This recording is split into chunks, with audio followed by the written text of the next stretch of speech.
Okay, here we are once again. Welcome back to the Hockey Lifers, as always, presented by PenFed Credit Union. Great rates for everyone. And today we go goalie with one of the experts in the field.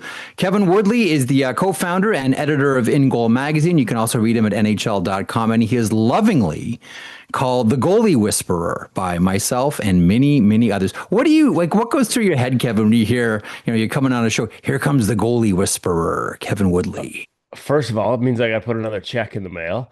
And then second of all, I just hope that none of my former beer league teammates hear it because they just, every time I see them, they're like, that's not possible, dude. You can't stop a thing. Like, how come these people keep talking about it? Like, and I say to them, those that can't do teach, those that can't do and can't teach, they talk about it in the media.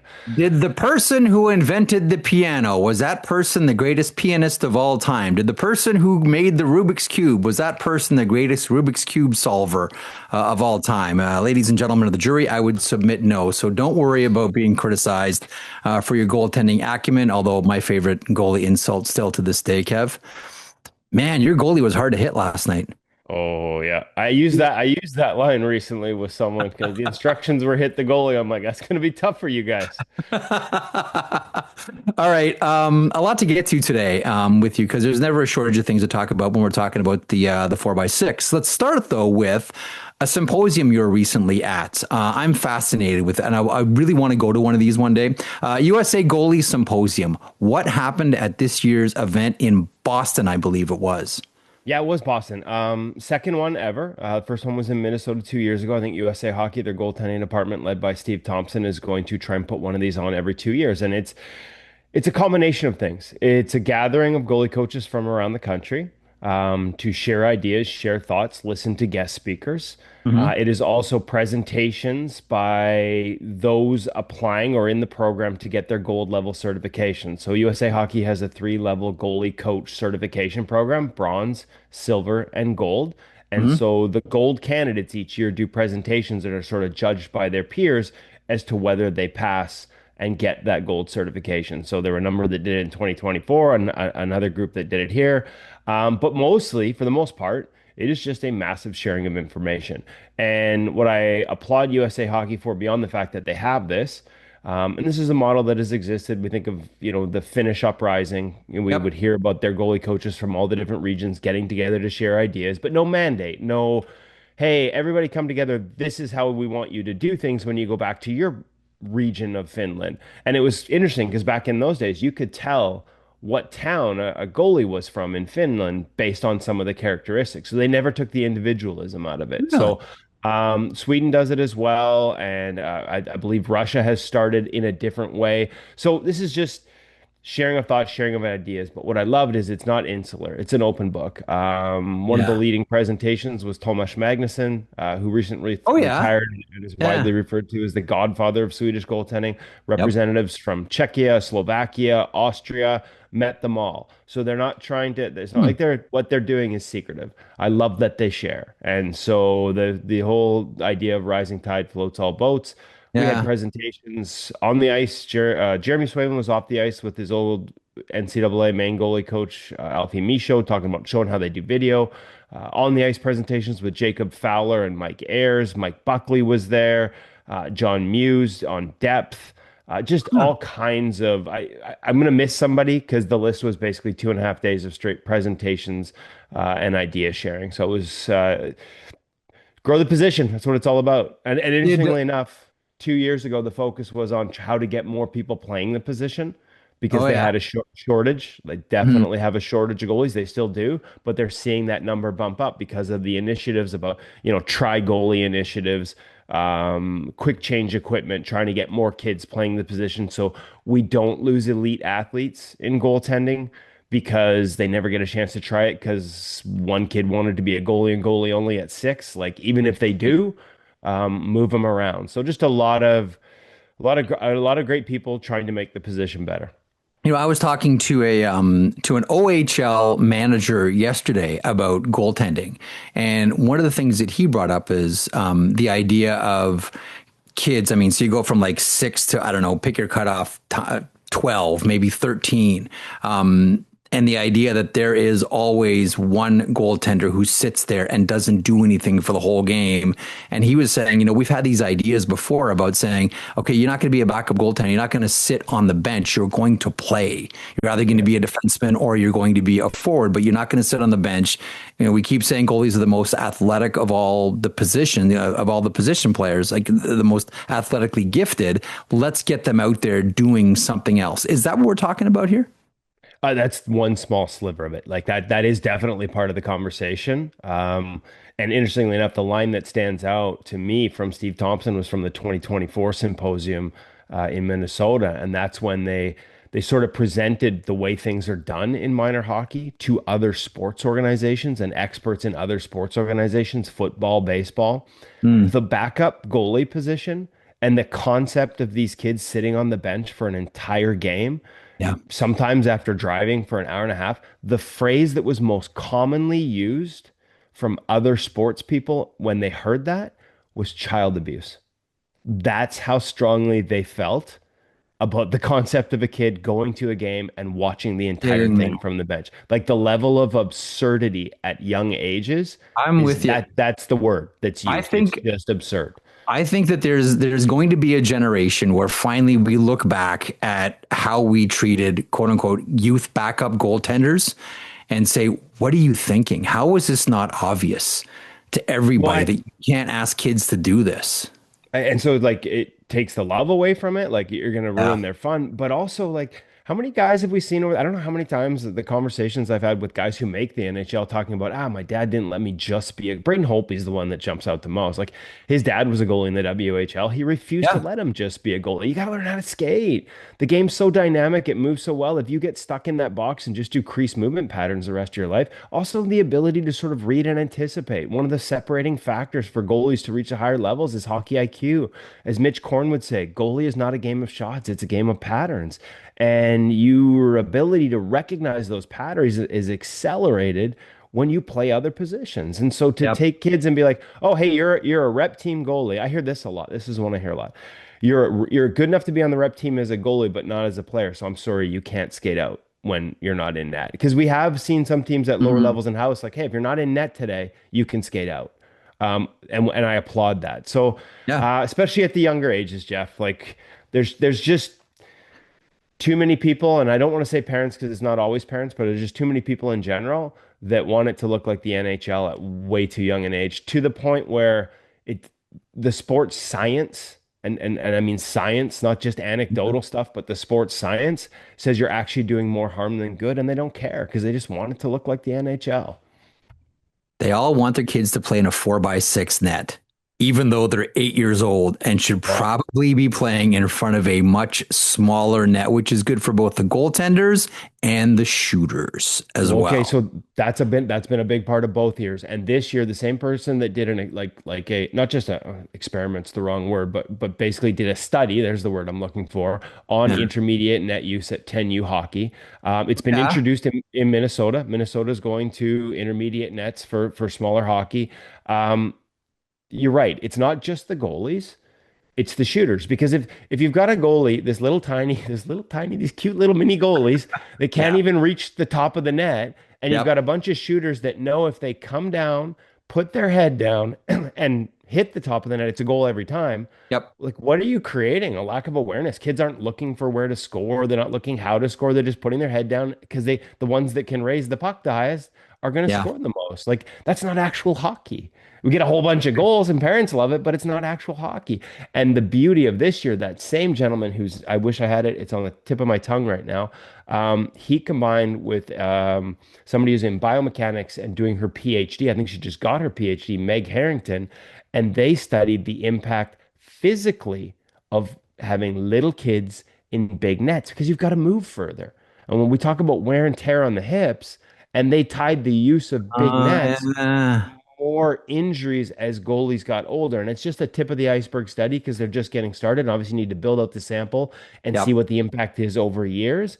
But they basically proved that it was harming the goalies physically. Not just does it not really represent what we're trying to teach these kids how to do, but it's Mhm. actually causing physical harm. Um, okay. bracket that for 1 second. I want to move on and talk about there's so much to do with you here, Kev. We'll try to cram it all in for our viewers and listeners here. Are we seeing the rise of the American goaltender? Oh, well, one of them, this one jumped out at me. We kind of buried the lead here a little bit. The Steve Thompson's presentation Yeah. included a slide, and good on him, because I would have led with it if I was him. It included a slide about halfway through about, trends around the game and what their Yeah. 51 and 30 program is all about and where it's headed. What is This that? past What's the 5130 program? It's a very ambitious goaltending program they started a number of years ago, and basically it was a target for them to have 51% of the minutes played in the National Hockey League and the PWHL by the year 2030. So 51 and 30 be by American goaltenders. That's a pretty big number, obviously, That's 51%. ambitious. But That's hey, aim ambitious. high.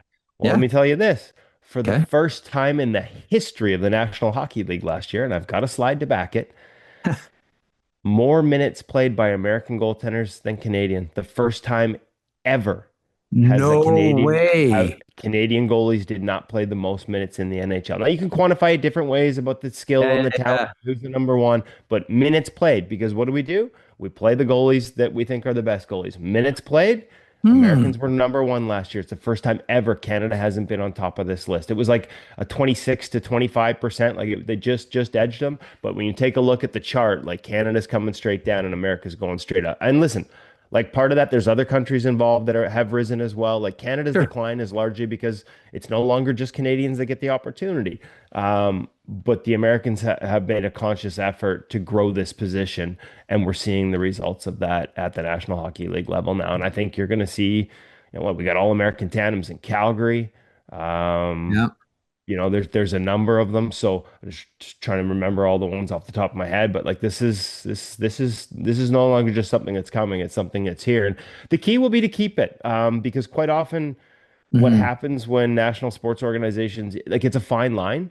And this is what I applaud. They're trying to do all the right things at the youth level and not become too institutionalized. They don't want to overcoach you. They're actively trying to not overcoach young goalies so that programs like this can get in the way. If you try and do too much at too young an age, you can create goalies who aren't dynamic, who don't have the skills necessary to succeed at the NHL level, who become a Right. little, I hate the term, but goalie school goalie, robotic. So Right. they're very conscious of not trying to create that. Like, it's very grassroots. One of the first things I've taken their bronze level course. Their bronze level goalie coaching course is available online, which makes it so accessible. Hockey Canada has one as well, but it requires on ice instruction as well. So you have to Right. attend it in person. And I know coaches in Canada who've reached out and ended up taking the American one because it's so much more accessible. And one of the big focal points is they talk about Norway and the model that the Norwegians have used, not necessarily for hockey, but for winter sports, where they're not keeping score until a certain age, where Yeah. results don't matter, where you're encouraged to do all these different things. So there's a Yeah. very organic approach to this. They're not like, we're going to be the best goalies by, overcoaching young kids. Like, we're not going to turn this into like an assembly line, because I Mm. think they recognize the need for individual skill. No two goalies play the same. You give them a foundation, you give them a structure, but hopefully you don't give it to them too early so that you coach some of the instinct out. That's a very fine line. And we've seen it crossed by a lot of countries where they end up losing some of that natural ability. Kevin, I can recall, and this is a long time ago. I want to say this would have been like 2012, maybe. You and I having a conversation about someone by the name of Ron Johnson. So Ron Johnson was a legendary shooting instructor, and this was a time where players didn't have shooting instructors or shooting coaches. And I can recall Elaine Vigneault when he was coaching the Rangers, and he was asked about, the pads are so big right now, and players can't score. And Elaine Vigneault said, if players want to score more goals, they should work on shooting. The goalies go and work on their craft. The guys go and lift in the offseason. Go work on your shot. And right now, we say whether it's, pre-shot movement, all these different types of formulas for creating goal. We always lived under this idea. I mean, Kevin, I'm sure you grew up with it too. I'm so embarrassed that I believed this for so long. You can't teach touch. I believed that for pretty much my entire life until like 2012, maybe 2013. And then it was all proven wrong. You can't teach touch. You can't teach goal scoring. You can't improve shooting. All these types. You are not born with it. There are ways you can do this. And so now we're at a place where we're seeing goals on the uptick and save percentage going down. Is it back to advantage shooter because goalies had it pretty good for a long time? Is it back? Oh, Is it swinging back to the shooters? the pendulum has swung for sure. Now, save percentage, I don't think is necessarily the best way to measure goaltender performance. Because yes, I mean, I wrote the story too for NHL.com. Like, why is save percentage dipped below 900 for the first time? And I think it's 32 years. Wow. Part of that is analytics. Part of that is teams not taking low percentage shots that used to pad save percentage. Part of that, let's be honest, is gambling and the fact that you got to hit the net. Goalies used to get credit for shots that they stopped that were headed 2, 3 inches wide, and now we Hmm, have both good both the point. tech. Yeah, now we have both the technology to measure that as well as an impetus to do it because there's over under on shot counts. So you got to get it right. And so goalies have lost a lot of shots. Mostly goalies have lost a lot of easy shots. In the last 6 years, low percentage shots as measured by Clearsight Analytics, Stephen Valiquette's company, are Yep. down 35%. Those are the ones that you stop Wow. 99% of the time. So if Yeah. a third of the shots you faced are no longer the easiest shots, guess what? Save percentage is coming. Teams are Yeah. generating high quality chances, stuff that teams used to encourage, and some still do to a certain degree, but shots to the net and things like that, the ones that goalies used to love, the easy saves, like teams view that. And I've talked to players who are instructed on this and talk about it. I managed sometimes goalie coaches will come sit with me in the press box in Vancouver, which is one of the Oh yeah. coolest. And I've heard, I don't want to say which one, but I've heard him like guys come down the wing and take a shot, and he's like, that's a turnover. Like they view low percentage shots as a turnover. We have possession. Why are we giving it to the other side? Or at worst, allowing the goalie to make an easy controlled save and we get a 50-50 chance of winning it back on a faceoff. So that's a big part of the statistical decline to point to Valiquette's numbers once again. Save Right. percentage may be down to 897, but expected save percentage, the league average of what an average goalie is expected to stop last year was down to 886. So goalies are still outperforming the environment. The environment has just gotten so much tougher. So that's part of it. The quote from AV is great and well timed because that was one of the anchors of Thomas Magnuson's presentation at Oh the, yeah. the USA Hockey Goaltending Symposium. Like he sees that as where the pendulum started to swing. Even though there were skills coaches like Ron Johnson already working, it's really sort of easy. He had a great chart, AV's quote, and then this uptick. For Hmm. decades, for decades, I was going to goalie schools and goalie coaches and watching them work on skill all summer long. And the players, as you said, bigger, stronger, Yep. faster, and a lower handicap. That was their off season. So the Hmm. fact that they're working on skills now is absolutely, whether it's tied directly to the quote or not, the uprise here in Vancouver, like these skates that they have, Cole Todd runs one that Macklin Celebrini is a big part of. Yep. Justin Rye runs another one, Kaibo Hockey in Burnaby, that until he got injured there, actually Connor Bedard and Celebrini Yeah. would come out to. We're seeing players from around the league migrate to these skates the way players used to migrate to an invitation to skate with Sid in Nova Scotia. Hmm. Shifley's been out to North Vancouver. Matty Beniers has been out there. They're all trying to work on skills, not just bigger, stronger, faster, more mobile, more dynamic. We've all seen the McDavid camps with the pep camps, right? With the with Oh the yeah. with the little cones isn't the right word. I'm a goalie, so I don't Uh, know the proper word for the little It's funny things. as Adam Oates would call them toys. Toys Yeah, on the okay. toys on the Well, ice. so what I've Yeah. noticed too about this stuff out here is no longer toys. It's other players out Yeah. there on the ice, standing stationary. They can't move around and chase.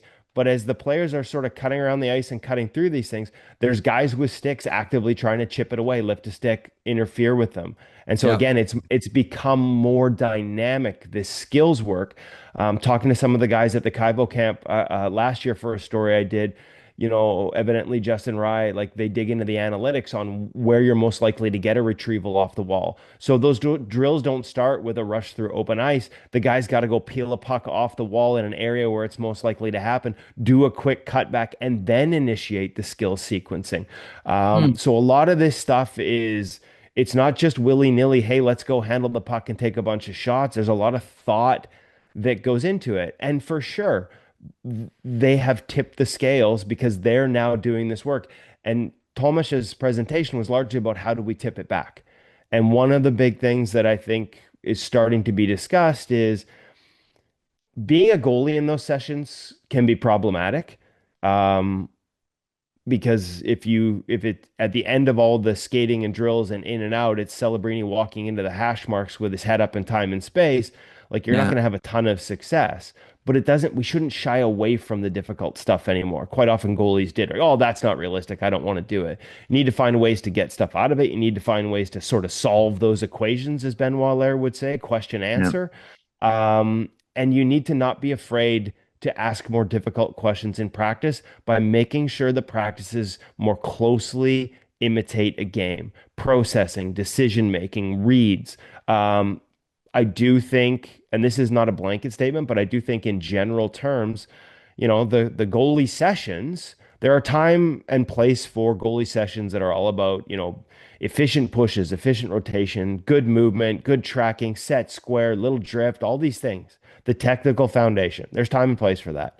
But if Mm. that's all you do, if it's always just patterns that end with a shot that you know exactly where it's coming from, then you're not practicing in a dynamic enough environment for what the game actually presents us now. And sort of solving that equation as goalies is, at least it seems to me from the people I'm talking to, part of the equation right now in terms of how we get that pendulum to start swinging back towards us and away from the shooters who have taken over. I just love, and historically this is all true too, and it's going to, and it continues as you mentioned, this sort of spy versus spy between shooters and goaltenders. To me, it's like one of the great undercurrents that runs through every single hockey season. It's great. I mean, I used to love it. I'm not exaggerating, like decades now. I would go back to Ian Clark being out at Planet Ice Coquitlam in the off season with Dan Cloutier, Yeah. and the shooters would never be NHL shooters, but then Marcus Naslund would show up, and Marcus was a famous drill buster for starters. But again, but he was a drill buster because he didn't want to just put it into the Yeah. guy's gut at the end of a long sequence, right? Like he was sort of ahead of the time there, but he was also out there learning what the goalies were doing. And I like people forget Marcus Naslund was one of the greatest goal scorers for Oh several God. years in a row in the entire league. That wrist shot, the deception. I Yeah. think of Zach Parise and his brother going out to goalie practice to try and learn what they were doing. I used to see it a little bit at the Net 360 camps that they used to run up in Kelowna. And don't forget, those were camps that were like 7, 8, sometimes 9 NHL goalies. Connor Hellebuck up there, Devin Dubnyk, Eddie Lack at the Mm. time, James Reimer, Laurent Brossoit, Eric Comrie. Like there's a long list of NHL goalies, but the shooters were also NHLers, right? Andrew Ladd for years, Tyler Myers. And to sort of have a camera on for their purposes and for us at Ingle, and to see some of the conversations back and forth, especially like an Andrew Ladd and a Devin Dubnyk, two guys who are real thinkers of the game. What are Mm. you seeing? What are you seeing here from a goalie perspective? Like what are you seeing? I'm the goalie asking the shooter, what are you seeing, and what is that telling you? And the shooter also asking, like, hey, like if I'm seeing this, what does that mean? And a little bit of giveaway, right? Like amongst friends, a little bit of, hey, like this is a Mm. tell, or this is as soon as you move it this way, I absolutely have to drop this knee. And this is what that creates from a mobility perspective. This is what that creates from a coverage perspective. I think that the skills coaches that have started to dominate and take over understand those things at an incredibly deep level. Someone told me that Daryl Belfry is a former goaltender. I've never verified that, but that he was a goalie in junior. So again, not a fact, not something I know, but it wouldn't Mm. surprise me at all because to sort of figure us out, you sort of have to spend the time to study us as opposed to, how many times have we heard from coaches and even GMs like, oh, I just leave the goalie to my goalie coach. And that's why goalie coaches, yeah, I'm going to get on a soapbox. Goalie coaches probably Okay. shouldn't be the lowest paid guys on the staff because Oh, I hear you. they're Oh, also I helping know. your shooters figure out how to beat the other guys. The good Yeah. shooters talk to the goalie coach and look for these trends, look for these things. I'll never forget the Jason Robertson goal again. I think Thomas was reminded. I don't want to take full credit here. Thomas Magnuson's presentation reminded me of it. Where in the Western Conference Final, he banked a puck off the posterior from a sharp angle of Stuart Skinner, and in the post-game interview, thanked Jeff Reese for the work they do to sort of identify the holes and how certain plays Yeah. will put goalies in a certain position where you can, if you know where to look for those holes, you can take advantage of them.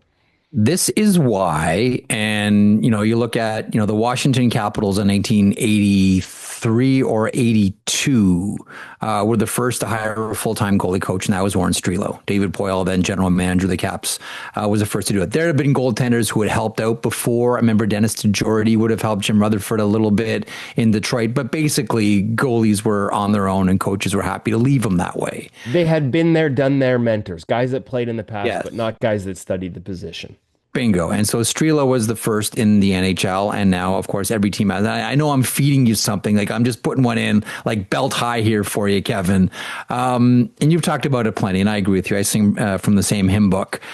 Goalie coaches belong in the Hall of Fame. They Oh really, man, really, yeah. really. And you know what? Like I'm guilty at times because I think that Francois Allaire is the obvious first one because of the name recognition. But you're absolutely right. Warren Strelo needs to be in that conversation as well.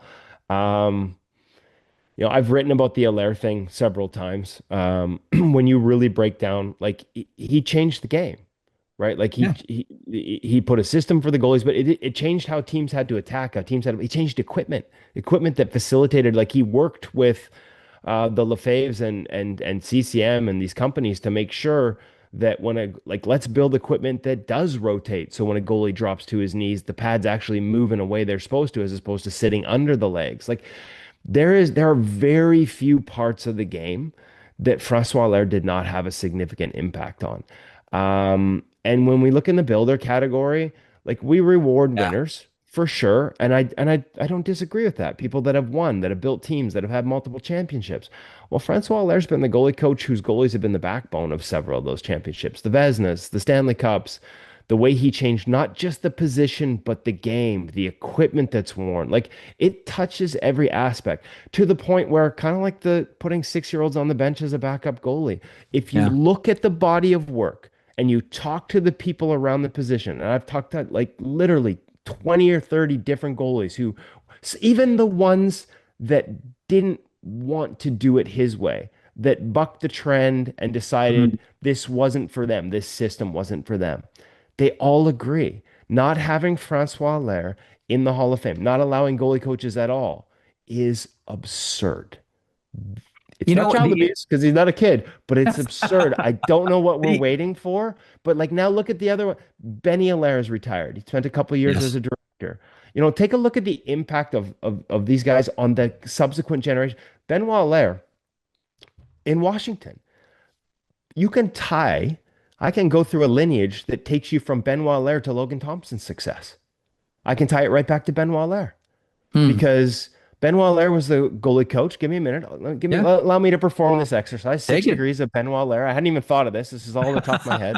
Benoit Allaire is the goalie coach of the Arizona Coyotes. Sean Burke gets traded to the Arizona Coyotes. Sean Burke plays old school. Benoit Allaire teaches him inside out. Sean Burke has an absolute rebirth of his career. I don't think he won a Vezina, but he a finalist one year. Like he had started Going off the posting. top of my head. Yeah, but Okay, incredible all of a sudden numbers. Burke was back. Yes. Right, and it was using Benoit's system. Okay, Sean Burke becomes a goalie coach. What does Sean Burke do? He involves a lot of Benoit Allaire's teaching in his system. Who's the goalie in Vegas? Logan Thompson gets Thompson. traded to Washington. Has been one of the best goalies in the entire National Hockey League since he got traded to Washington. But if you ask him what changed, and I did, and I think I was the first person that sort of had these quotes for an NHL.com column. I've seen them pop up. Other people have asked since. In a moment of honest reflection, it was him finally listening. Not, this isn't all of it, but in his words, this was the biggest one, was him finally listening to the advice that Sean Burke had given him that he hadn't really listened to as deeply when he was with Vegas. Like it took leaving to realize that this could be a really important Hmm. part of his game.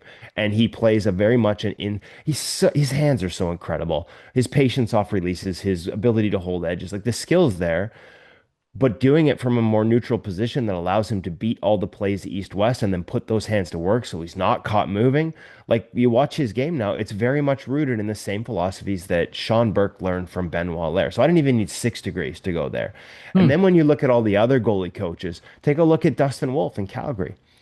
Again, a similar transformation for him in terms of where he plays on the ice. Despite being a smaller goalie, the stereotypes of smaller goalies being aggressive, It was the opposite for him. He went from American Hockey League Goalie of the Year to AHL Goalie of the Year and MVP after Mackenzie Skapski arrived. Skapski spent time in the Ranger system. Skapski has evolved. There's other parts of it. It's not just the Benoit Lair system, but Yeah. Benoit Lair's stuff ties largely into what's taught there. Devin Cooley, the resurrection he had when he was with Skapski in Calgary. Like, so the impact of Benoit Lair, who now is sitting there waiting for his brother to go in first, like, I don't know how that's not Hall of Fame worthy. The The excellence of Shesterkin and Lundqvist, and now Mitch Korn's close to retirement. How do we not have him in this conversation? Ian Yeah. Clark, like, so I hope they sort of revisit this. Um, it's a secret society, obviously, to a certain degree in terms of how voting is done. Someone who's a part of it once told me they'd never considered goalie coaches because they simply viewed them as assistants, and Yeah. assistants don't get in the Hall of Fame. I hope they rethink that because it's going to start to pile up. Guys who have had massive impacts on the game, not just in the NHL, but globally, and deserve to be in there. The interesting thing about that too is if you look recently at the Hall of Fame, they've really tried to clean up the goalie position. Like that is the one place where the Hall of Fame historically has always sort of fallen down, and they've realized it. I don't know what the tipping point was, but you look now, more goaltenders are going in than ever before. And I think that is very, very deliberate because they know that that's a position where it's been underrepresented in the Hall of Fame. And now that they're doing that, the only other spot that I look at and say, as far as players go, the only spot that isn't recognized as it should be is the defensive defenseman. But that's a conversation for another day. But I do wonder if dovetailing this idea that there are more goaltenders going into the Hall of Fame now more so than ever, if dovetailing that, the trailing wind here is, and also goalie coaches. Do they I go mean, along? I hope so. Obviously, I'm biased, right? Like, no question, I'm biased, right? These guys are, you know, you made we made the jokes about the Whisperer at the beginning. The only reason I've learned so much about the position is because people like Ian Clark and the Allairs, and Mitch Korn have been so gracious to share their knowledge. Like that's how I've learned about the position. Um, you know, like I don't know that anybody's written more about the position publicly. We talked then Ian Clark. The Swedish goaltending manual has illustrations in it, or at least the original versions of it had illustrations that were part of Ian Clark's old From the Crease publications that you used to be able to Hmm. get. Like, you know, so there's again, I'm totally biased because there's no conversation there. Maybe there are reasons that I just am missing, and I don't want to be like I know these people have a hard job. I just think it's hard for me until somebody gives me a better argument.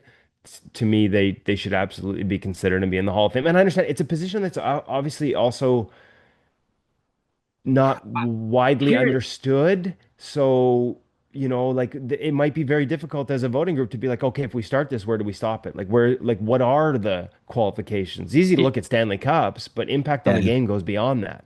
Here's what I don't like about the argument that, oh, they're just like assistant coaches, they're another coach. This is such a unique position in this game that we all love. I think we do the sport a huge disservice if we don't embrace what's different or unique about it. And putting goalie coaches in would be an embracing of some and a recognition of something that is profoundly different and unique about this sport. I don't It would want also them to be just feel it'd like also it's be ironic if it coach. finally starts to happen when the pendulum is tipping towards the skills coach. There's gonna be a Shooters. lot of skills coaches in 10 years going, hey, my turn. Yeah, my turn. Real quick, couple of minutes left with you. You mentioned Logan Thompson a second ago. Him and Charlie Lindgren, a pair of right catch goaltenders. There have only been, I believe, seven. Tom Barrasso and Darren Elliott would have been the first in the late 80s with the Buffalo Sabres. Now Lindgren and Thompson with the Washington Capitals. Are there any issues around this? I think some people would look at it and say, is it tough for the shooters to get reads to practice properly when there's two goaltenders who both catch right, which is a sort of dying quality in the NHL. Well, first off, Barrasso and Elliott is a great pull, and I should have reached out to you when I wrote about this last year to sort of get all seven. I should have known that you would know who they were because it was not an easy task. Um, I know there are goalie coaches around the league, including some pretty prominent ones, that had concerns about this. Not in particular to these two, but in the past when there's been opportunities. They say they've had a Thomas Vokoun on their team and they're looking to bring in somebody else. I can't remember if Voku's one with Vokoun. Theodore. Yeah, I was Voku's just one say with Vokoun Theodore. and Yeah. Theodore in Yeah. Florida, I think, cross paths at the same time. There were concerns about it. Um, I think the biggest one for the Capitals was shootouts and breakaways. And I think that's where Parker Milner, being a proper left catching goaltender, Yeah. having him as a practice goalie and using him consistently so that the guys could look at that look like, um, I mean, the Caps didn't struggle to score that I know of, so it really hasn't been a problem in their 2 years there. But obviously, the idea that you're kind of constantly looking up and seeing the glove on the opposite hand compared to what I don't know what is probably 90% of the league, right? Like that makes things a little bit different. But again, they managed it in shootouts and breakaways by bringing in Parker. I do think that I don't know who their new practice goalie is going to be in Washington. It can't be Parker because he played too much in the minors, which is another rant I could go on another day, Jeff. I don't like, Um, I really, by the way, just, I know it's for a rant for the day. I really hate that. I really don't like that because I know who a number of the guys are now, but I don't know that they've been announced, so I've got to be careful. But okay. like some of the cases are like guys who like it's so random. Like they played 78 pro games, like, and their last one was like a decade ago or 5 years ago. Like Milner played more than that, but obviously it was a while ago. Like if Parker Milner's your practice goalie, this is not you hiding Marc-Andre Fleury on your bench, right? Like as an Yeah. option to come into a game, and he'll be the first one to tell you that. But there's like another guy that got the job and he had 78 career games in the minors and the cutoff is 80. And like he's like it's like literally like the guy ahead of me gets pulled two more times and I'm not eligible because I get into two more games, right? Mm. Like I get it though. You have to draw a line. So anyways, I do think they mitigate that with a practice goalie. I do wonder, over the course of it'd be the third year with both those guys this year.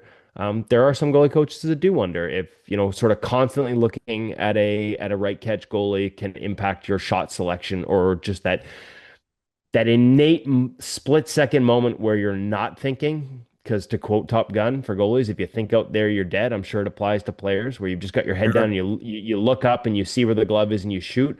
Doing that, 50 times in practice with a guy who's got a glove on a different hand, does it over the course of years impact shot selection? I think it'd be hard to kind of prove. I don't think anyone in the Caps outside of this. I talked to players about this last year when they came through town, and they talked about the only one where they noticed an issue was breakaways, and that's why they have Parker. So I guess we'll have to wait and see. Some people think yes. I tend to think it's probably overstated to be too concerned about it. Okay, so over my shoulder, my right shoulder here, if you're watching us on YouTube, is a picture of Gilles Malache. And in a second, I'm going to ask you to show us all your tattoo of Ken Dryden because you are so legit. I just have a picture of Gilles Malache, one of my favorite goaltenders. Why? Because to me, he represents what's really unique about goaltending. And that is you can be a great goaltender, but if you're on a bad team, man, it is really tough to distinguish yourself. I still maintain if Joe Malash would have played on the Habs or the Flyers or the Islanders or the Bruins or whatever, he would have won Stanley Cups and probably went to the Hockey Hall of Fame. Instead, he played for the Seals and the Barons and North Stars. And he's not going to the Hockey Hall of Fame. And no one looks at him like Ken Dryden or Bernie Parent or Billy Smith or any of these types of goaltenders, Jerry Cheevers. I can recall you talking about, in environment and talking about distinguishing yourselves and not sleeping on guys who may not have the wins and the losses, which all general managers look at when they vote for the Vezina. We all know that's true. In that spirit, who are some because I remember you talking to me about a couple of years ago about Kevin Lankinen and everyone's sleeping on Lankinen, much better goaltender there. Charlie Lindgren, when he played in the American Hockey, you're like, this guy's going to do it in the NHL. Someone's got to give this guy a chance and they're going to be rewarded for it. In your mind right now, any goalies, breakout candidates, goalies we should have top of our mind that when you see them pop, you'll remember that, oh yeah, Woodley was on Lifers and he mentioned this guy. Who are some of these? Well, there's a few. The one that jumps out, and so I don't know. Like part of me is like everybody knows this. Devin Cooley. Devin Cooley, if you give him a bigger opportunity, is ready for a bigger opportunity. Now, until you've done it, you haven't done it. So Mhm. managing more games played, um, but the bottom, especially after the trades, after they started moving everybody out, the bottom fell out defensively in Calgary.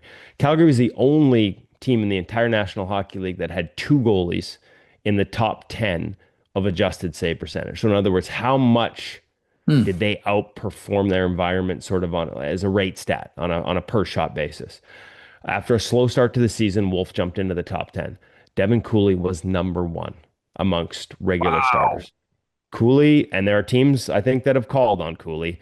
That guy, again, the size. I love the personality too. I love that The Calgary best hasn't interview tried. going. He's the best Oh interview yeah. going, Jeff. And there's a lesson. There's a lesson here. Yeah. Let him be himself. Too many times we try and shackle Mm. those personalities. And in a goalie's case, I'll give you a real quick example. Eric Okay. Comrie went through this. Eric Comrie started in the league, thought he needed to be Henrik Lundqvist. Stoic. Nobody talked to me on game days. Like that's what goalies are supposed to be. And there are a lot of coaches that see that. They think their goalie needs to be so focused and so like uptight, laser focused, don't talk to anyone. Like this is a stereotype that goes down to minor hockey. That's what they want, that intensity in their goaltenders. That's not Hmm. Eric Comrie. Eric Oh Comrie God, for no. the first like 5 years of his career was pretending, trying to be something he wasn't.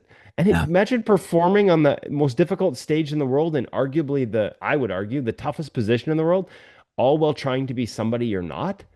Right. And so once Eric Yeah. started letting his personality out, you started to see his best goaltending. And so I love that Calgary has allowed Devin Cooley to be himself. The numbers are off the charts good. He's a guy that in a better environment. Now, again, sometimes in a tough environment, there's nothing to lose.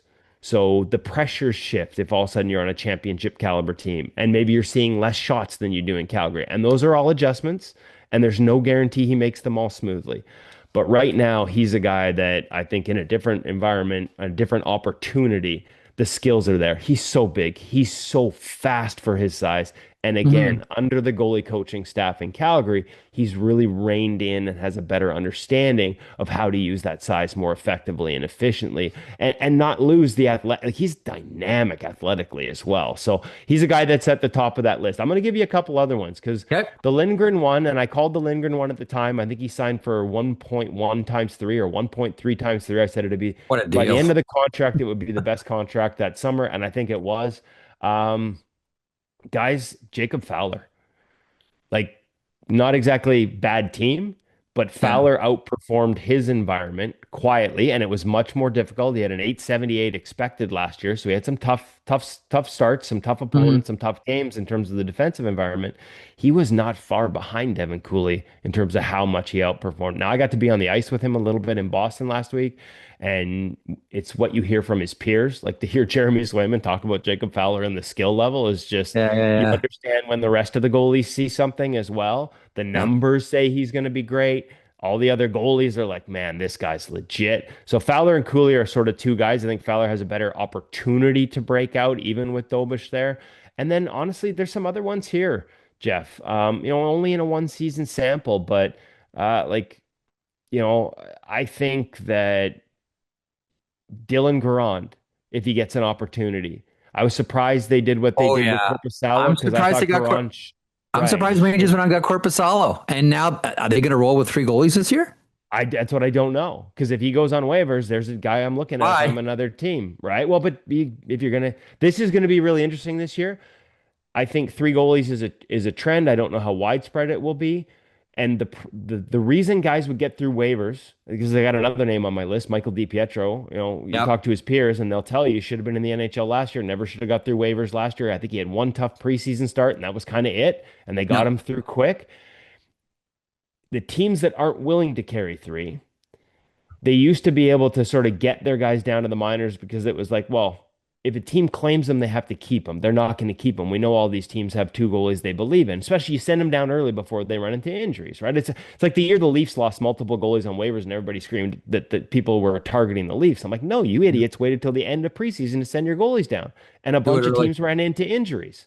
If Yeah. you do it early, you get them through. So DiPietro's a guy that I think is ready for a bigger opportunity. Clay Stevenson there in Washington, I think teams will have an eye on. I thought he was really good. Garand at the end of the season. And here's one for you that the numbers dropped off a cliff in a bad environment, but for the first half of the year, he had eyebrows raised, and that's here in Vancouver, and that's Nikita Tolopilo. You look at the size, 6'6", the athleticism. Mhm. He outperformed his environment for a long stretch, and then down the stretch, it faded. I know goalie coaches sort of raised an eyebrow at what he was doing, despite the raw numbers not looking good, because it was behind a bad environment. I don't know if the stretch drive was enough to sort of take the shine off that he wouldn't be claimed. But if you're Vancouver, I think there's absolutely a real risk. Teams are going to be looking for their Brandon Bussey, right? And you know, Yeah. when you look for that, I Yeah. think size will be part of that equation. Size might be the reason that a Clay Stevenson and a Nikita Tolopilo get claimed, but a Dylan Garand or last year Michael DiPietro didn't. Interesting. Okay. The big reveal here at the end. I just love this. Like, you're such a legit goalie guy, like dyed in the wool, right I down to the bone. I think this just makes me a geek. I don't know if this Oh makes man, me a dive. I'm an ink guy too. Trust me. Like, we have a common adoration for the burn of the needle. The Ken Dryden tattoo. And if you're listening right now, you might want to flip over to YouTube to see right at the end of the podcast, Kevin's awesome Ken Dryden tattoo. What do you Well, got? you can also see over my, I guess is my right shoulder for those watching. There's Yep. a The pose. There it is. there it is, and that's art that my daughter did for me for a No Christmas way. present after catching me reading the game. And sadly, to admit this, I don't read enough, and she caught me reading the game during the pandemic, and I explained that it wasn't the first time I read it, which shocked her. That I was rereading something, and so she did that for me as a Christmas present, and I put it on Wow. social media, and it took off on social media. I don't know if it's quite viral. I don't know what the kids say these days. It got back to Ken, and he had somebody reach out and ask if he could speak to her. And I gave the warning that she wasn't a hockey fan per se, Hmm. but the art and the way she did it struck him. And this is one of those, don't meet your heroes, but actually the opposite. I Yeah. never got to meet him, but he called and he spent an hour talking to her. And I haven't shared this story before because it was theirs to share, but since he passed, I've shared it a few more times.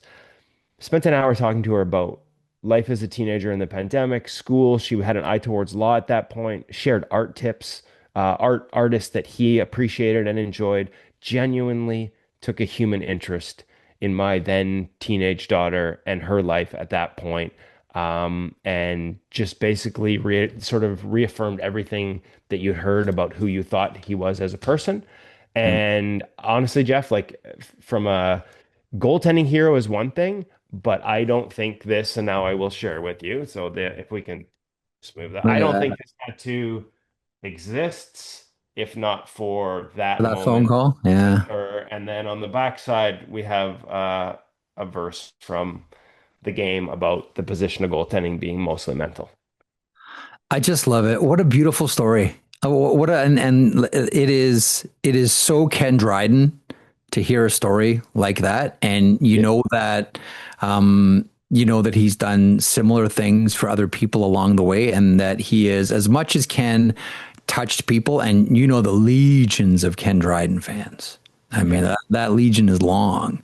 Um, but he was a fan of a lot of people too, and people from a lot of different walks of life as well, and And took a and I'll give curiosity you this one. in their He lives. there was an artist that he wanted. There was an artist he really wanted her to check out, and it was I guess it was tip of the tongue. He couldn't remember. And so the next day he emails her the name of the artist he'd remembered. He took the time the Right. following day to email her the name of this Italian artist whose work her painting reminded him of. And I'll never forget because again, it shows you, like you said, the person he was, Yeah. and how genuine and sincere that care was in the interest he took in other people. But also, for me as a goalie journalist, uh, I'm like to my daughter, I'm like, hey, can I get that email? She's like, not a chance. So some integrity in the Woodley family. All right, good to see. Excellent to see. And listen, no surprise. I mean, Ken, perhaps the most thoughtful goaltender the game has ever seen, and you, the most thoughtful goalie journalist the game has ever seen. Kev, this has been a real delight. Thanks so much for doing this today. Always love talking with you, Jeff. Thanks for having me. The great Kevin Woodley on the Hockey Lifers, presented as always by PenFed Credit Union. Great rates for everyone. We'll talk to you in 7 days.